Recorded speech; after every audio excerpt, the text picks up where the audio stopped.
नमस्कार साथियों।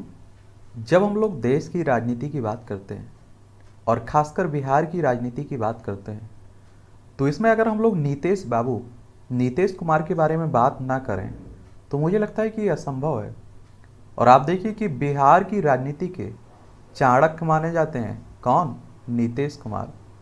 और आप देखें कि इनकी सीटें इनकी पार्टी को कितनी भी मिलें लेकिन बिहार में लंबे समय तक इनका मुख्यमंत्री बनना तय माना जाता है। आप देखिए कि इससे पहले आप लोगों ने देखा होगा कभी ये लालू प्रसाद यादव के साथ हुआ करते थे, उसके पहले बीजेपी के साथ हुआ करते थे और अब आप देख रहे हैं फिर से बीजेपी के साथ हैं। और ये भी कल का भी मालूम नहीं है।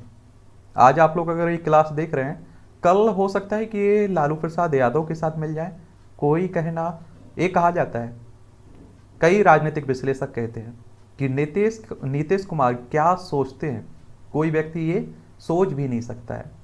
तो आज हम लोग नीतीश कुमार के बारे में एक सामान्य जानकारी देखेंगे और आप एक बार बिहार को देख लीजिए। देखिए हमारा प्यारा भारत है और इसमें आप देखेंगे बिहार राज्य आपको देखने को मिल जाएगा। इसकी राजधानी पटना है और आप देखेंगे कि यहाँ विधानसभा में 243 सीटें हैं, विधान परिषद में 75 सीटें हैं, राज्यसभा में 16 सीटें हैं, लोकसभा में 40 सीटें हैं। और शराब को लेकर जो इन्होंने पाबंदी लगाई हुई है वो आप देखिए सफल भली ना पूरी तरह से हुआ हो लेकिन देश भर में इनकी तारीफ की जाती है। और इनके ऊपर आप देखिए भ्रष्टाचार का कोई आरोप नहीं है और आप देखिए ईमानदारी छवि के एक तरह से नेता माने जाते हैं। तो आज हम लोग इनके बारे में बात कर लेते हैं। कुछ पिक्चर्स और देख लीजिए आप लोग। ये नीतीश कुमार हैं, ये आप देख रहे हैं नीतीश कुमार इनके बेटे हैं और ये नीतीश कुमार ये आप देखेंगे इनकी पत्नी है, अब तो इस दुनिया में नहीं है। और ये आप देखेंगे नीतीश कुमार मोदी साहब। और आपको बता दूं बीजेपी से अलग ही मोदी की वजह से ये हुए थे क्योंकि ये नहीं चाहते थे कि मोदी प्रधानमंत्री के रूप में बनाया जाए। और उस समय आप देखिए नीतीश कुमार की चर्चा ज़्यादा चल रही थी प्रधानमंत्री के रेस में। और आप देखेंगे कि और वैसे भी नीतीश कुमार और बीजेपी की जो विचारधारा है मोदी साहब की, इसमें ज़मीन आसमान का फर्क आपको देखने को मिलेगा। कई मुद्दों पर आप देखिए दोनों की विचारधारा अलग अलग है। ये लालू परिवार है, देख लीजिए लालू प्रसाद यादव, इनके बड़े तेज प्रताप यादव, इनकी माता राबड़ी देवी और ये आप देखेंगे तेजस्वी यादव और इनकी सभी सिस्टर्स हैं। और ये आप देखेंगे सुशील मोदी नीतीश कुमार के काफ़ी अच्छे दोस्त भी माने जाते हैं। और ये आपके नीतीश कुमार हो गए। तो इनका नाम है नीतीश कुमार और इन्हें आप लोग सुशासन बाबू के नाम से भी जानते हैं और मुन्ना के नाम से भी आप लोग जानते हैं। इनका जन्म 1 मार्च 1951 में कब आज़ादी के बाद हुआ था। इनका जन्म बख्तियारपुर बिहार भारत में इनका जन्म होता है। और इनके पिता का नाम कविराज राम लखन सिंह इनके पिता का नाम। और माता की बात करें तो परमेश्वरी देवी इनकी माता का नाम। पत्नी की बात करें तो मंजू कुमारी सिन्हा इनकी पत्नी का नाम था। और बेटे का नाम है निशांत कुमार।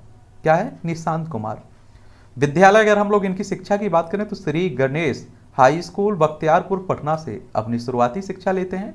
उसके बाद बिहार कॉलेज ऑफ अभियांत्रिकी पटना साइंस कॉलेज से पढ़ाई करते हैं। मैकेनिकल इंजीनियर हैं, आप समझ रहे हैं, पढ़े लिखे हैं। और अनुसूचित जाति कुर्मी जाति से आते हैं। और ये दुर्भाग्य कहिए देश का कि जब भी हम लोग किसी व्यक्ति के बारे में बात करते हैं तो उसकी जाति देखी जाती है और उसका आप देखते हैं धर्म देखा जाता है।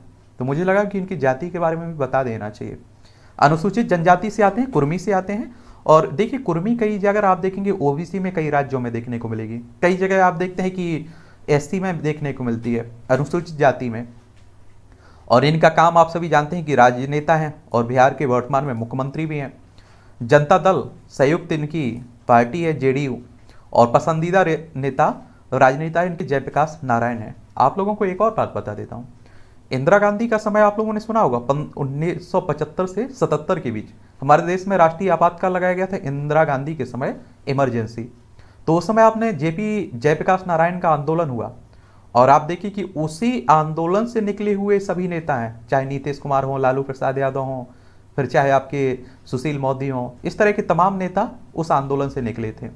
और हमारे देश में जब भी आंदोलन होता है, अन्ना आंदोलन हुआ, अरविंद केजरीवाल निकले, ये होता रहता है। अगर हम लोग नीतीश कुमार की राजनीतिक यात्रा की बात करें तो 1971 में राम मनोहर लोहिया की युवा शाखा समाजवादी युवा जनसभा के सदस्य बनते हैं 1971 में। 1974 में जेपी आंदोलन में शामिल होने पर उन्हें आंतरिक सुरक्षा के अधिनियम के तहत गिरफ्तार किया गया, जेल में जाना पड़ा। 1975 में आपातकाल के समय इनकी गिरफ्तारी हुई।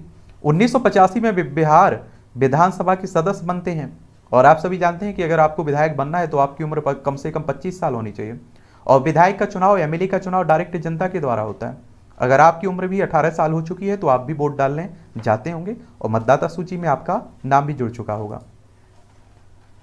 1989 में बिहार में जनता दल के महासचिव नियुक्त किए गए और साथ ही पहली बार संसद सदस्य के रूप में चुने जाते हैं। लोकसभा सदस्य बनते हैं। और आपको बता देता हूं, लोकसभा सदस्य बनने के लिए आपकी उम्र कम से कम 30 साल कम से कम 25 साल होनी चाहिए। और राज्यसभा सदस्य होने के लिए कम से कम आपकी उम्र 30 साल होनी चाहिए। और राज्यसभा सदस्यों का चुनाव किनके द्वारा होता है? आपके एमएलए करते हैं, विधायक करते हैं। और जो लोकसभा सदस्य होता है इसका चुनाव डायरेक्ट जनता करती है, ठीक है। और 18 साल के जो मतदाता सूची में जिनका नाम जुड़ चुका होता है वही करते हैं।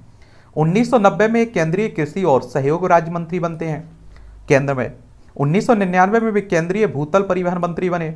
सन 2000 में वह केंद्रीय कृषि मंत्री बने। वह पहली बार केवल 8 दिन के लिए बिहार के मुख्यमंत्री भी बने थे क्योंकि बहुमत साबित नहीं कर पाए थे। फिर आप देखेंगे 2001 में वह केंद्रीय रेल मंत्री बनते हैं। 2005 में उन्होंने भाजपा के समर्थन से दूसरी बार बिहार के मुख्यमंत्री के रूप में शपथ ली थी। फिर 2010 में तीसरी बार बिहार के मुख्यमंत्री के रूप में शपथ इन्होंने ली। फिर आप देखेंगे 2014 में भाजपा के साथ गठबंधन तोड़ने पर उनकी पार्टी को लोकसभा चुनाव में करारी हार का सामना करना पड़ा था और जिसके कारण उन्हें मुख्यमंत्री पद से इस्तीफा देना पड़ा था। और फिर आप देखेंगे 2015 में इसी वर्ष उन्हें बिहार के 5वें मुख्यमंत्री के रूप में 5वीं बार शपथ दिलाई गई थी। वह गठबंधन सरकार थी जिसमें लोकप्रिय रूप से महागठबंधन कहा जाता है, जिसमें राष्ट्रीय जनता दल, भारतीय राष्ट्रीय कांग्रेस, जनता दल संयुक्त पार्टियां शामिल थीं। लालू प्रसाद यादव, फिर चाहे कांग्रेस या इनकी पार्टी। 2017 में उन्होंने महागठबंधन तोड़ दिया और 27 जुलाई 2017 को भाजपा के समर्थन से बिहार के मुख्यमंत्री के रूप में शपथ इन्होंने ली। फिर आप देखेंगे कि 2020 के बिहार के मुख्यमंत्री के रूप में इन्होंने शपथ ली। तो आप देखिए अभी वर्तमान में आज तक ये बिहार के मुख्यमंत्री हैं। आगे आने वाले समय में क्या होता है, कौन से पद इन्हें मिलते हैं, इनकी पार्टी की क्या स्थिति रहती है, ये तो आने वाला वक्त बताएगा। हम लोग भविष्यवाणी तो कर नहीं सकते हैं। तो इसके लिए सबसे अच्छी बात ये रहती है कि कम से कम आप लोग एक न्यूज़पेपर पढ़ते रहा करिएगा, देखता रहा करिएगा। और आप सभी जानते हैं कि जब कोई व्यक्ति नेता होता है या इस तरह का चर्चित व्यक्ति होता है तो उससे विवाद जुड़ना स्वाभाविक सी बात हो जाती है। तो एनडीए द्वारा प्रधानमंत्री पद के उम्मीदवार नरेंद्र मोदी के नाम की घोषणा के बाद 2014 आम चुनाव में से पहले नीतीश कुमार ने भाजपा के साथ अपना गठबंधन तोड़ दिया था। वर्ष 2015 में लालू प्रसाद और कांग्रेस के साथ गठबंधन से बिहार चुनाव में आलोचना में रहे थे। फिर आप देखेंगे बिहार चुनाव के दौरान एक तांत्रिक से मिलने की वीडियो वायरल होने पर भी वह विवादों में रहे थे। 2010 में उनके द्वारा उत्पादक मंत्री जमशेद अशरफ को बर्खास्त करने के बाद अशरफ ने उन पर आरोप लगाया था कि वह शराब पर करों की चोरी में शामिल हैं, जिसके कारण 500 करोड़ रुपए के राजस्व का नुकसान हुआ है। देखिए, आरोप लगना कोई बड़ी बात नहीं होती है, आरोप सिद्ध होना बड़ी बात होती है। और एक ईमानदार व्यक्ति पर भी आरोप लग सकते हैं, इसमें ज़्यादा परेशान होने की जरूरत नहीं है।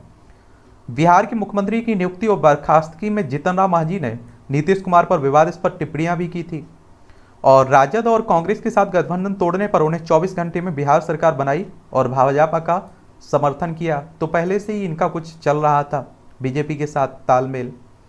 तो ये कहानी है अभी तक किसकी? नीतीश कुमार की। और भी किसी व्यक्ति के बारे में बात करनी हो, किसी नेता के बारे में बात करनी हो या किसी और चर्चित व्यक्ति के बारे में, तो आप लोग उसका नाम नीचे लिखिएगा, उस पर हम लोग बात करेंगे, ठीक है, और विस्तार से बात करेंगे।